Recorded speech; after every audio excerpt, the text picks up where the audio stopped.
তারা ସମସ୍ତେ ସଲାମ କରିବେ।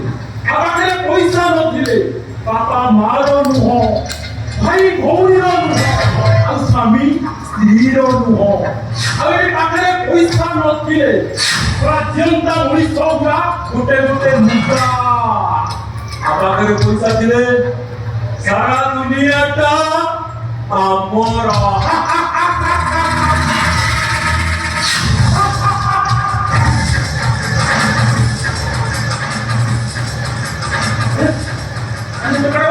ଆପଣଙ୍କୁ ନା ମତେ ସେଟା ବଞ୍ଚିବା ପଡ଼ିବ।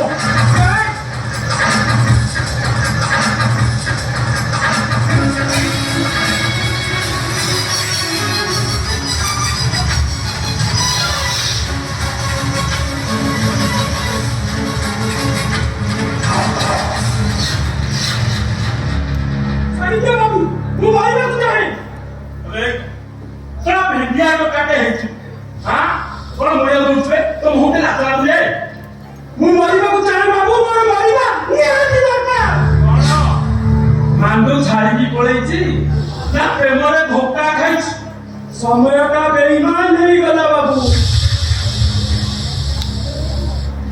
নিঃশ্বাস প্রশ্বাসକୁ ছাড়ি দেহ ছাড়ি অলগা ହେଇଗଲା।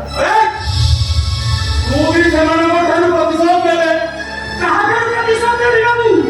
କଲିଜାଟା ପରା ଦେହକୁ ଚିହ୍ନିଲାନି, ଏ କଲିଜାଟାକୁ କାଟିକି ଟିକ୍ ଟିକ୍ କରିଦେ।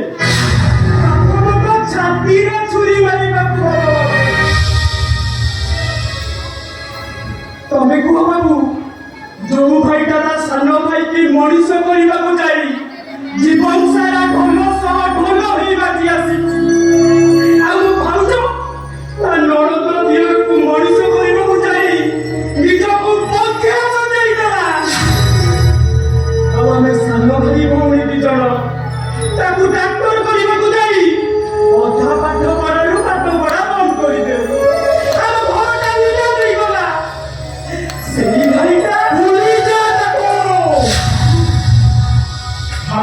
ସେଇଟା ତ ଦେହର ଗୋଟେ ଅଙ୍ଗ ଥିଲା, ଯୋଉଥିରେ କ୍ୟାନ୍ସର ହେଇଯାଇଛି। କାଟିକି ଫୋପାଡ଼ି ଦେ ତାକୁ। ବାବୁ ଗୋଡ଼ ହାତ ହେଇଥିଲେ କାଟିକି ଫୋପାଡ଼ି ଦେଇଥାଏ। ଆଖିଟା ପରା ଯୋଉ ଆଖିରେ ଆମେ ସମସ୍ତେ ଦୁନିଆ ଦେଖିବୁ ବୋଲି ଭାବିଥିଲୁ, ସେଇ ଆଖିଟା ଯେତେବେଳେ ବେଇମାନ କଲା,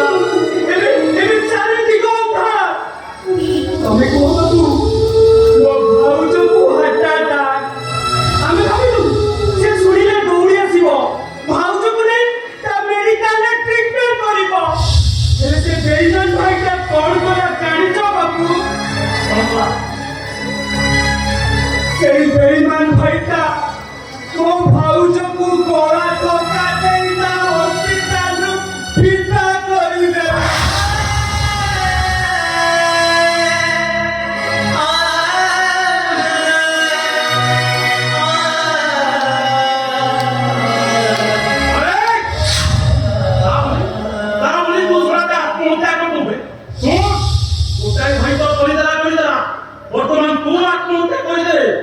ସଂସାରଟା ପୁରା ଉଜୁଡ଼ି ଯିବ।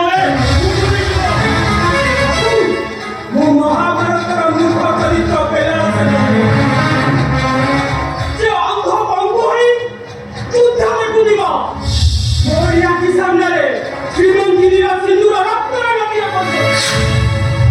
ଆଉ ମୋରି ଚାରିପଟେ ସନ୍ତାନକୁ ହରାଇ ମା ମାନଙ୍କର ଆକୁଳ ଚିତ୍କାର, ସ୍ୱାମୀକି ହରାଇ ସ୍ତ୍ରୀ ମାନଙ୍କର ବିକଳ ରଡ଼ି। ଏସବୁ ଦେଖି କଣ ସହିପାରିବି ବାବୁ? ଏସବୁ ଦେଖି ସହିବା ଅପେକ୍ଷା ମୁଁ ମୃତ୍ୟୁକୁ ଆଲିଙ୍ଗନ କରିବାକୁ ପସନ୍ଦ କରିବି ବାବୁ। ତୁ ମରିଗଲେ ମୋର ସବୁ ସମସ୍ୟାର ସମାଧାନ ହେଇଯିବ। ତୁ ମରିଗଲେ ଗୋଟେ ବେଇମାନି ଭାଇର ବେଇମାନି ଭିତରେ ବଦଳିଯିବନି, କିନ୍ତୁ ମରିଗଲେ ତୋ ଭାଉଜର ଦେହଟା ଭଲ ହେଇଯିବନି। ତୋ କଥାରୁ ମୁଁ ଯେମିତି ଭାବିଲି, ତୋ ଭାଉଜର ଦେହଟା ଭଲ ହୋଇଗଲେ ତୋ ପ୍ରୋବ୍ଲେମଟା ଓଭର। ଆଉ ସେଥିପାଇଁ ଦରକାର ଟଙ୍କା 5 ଲକ୍ଷ ଟଙ୍କା। ଟଙ୍କାଟା ଦେଖେ ମୁଁ ଦେବି। ପୁରା ଟଙ୍କା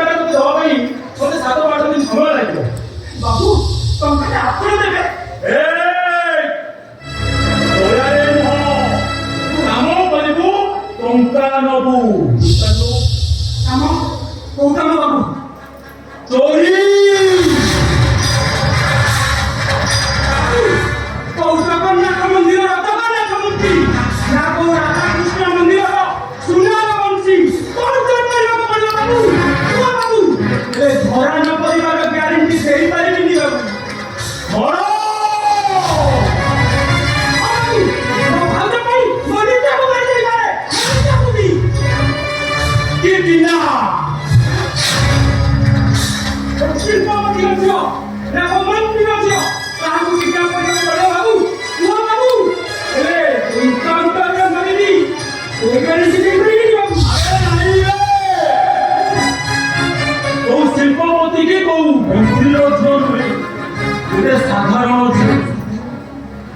ଠିକ୍ ରାତି 10:30ରେ ଶେଷ ବସ୍ରେ ଏଇ ବସଷ୍ଟାଣ୍ଡରେ ଓହ୍ଲେଇବ। ଠିକ୍ ଅଛି। ଟଙ୍କାଟା ବସ୍ ବସ୍ ଲାଗିବ।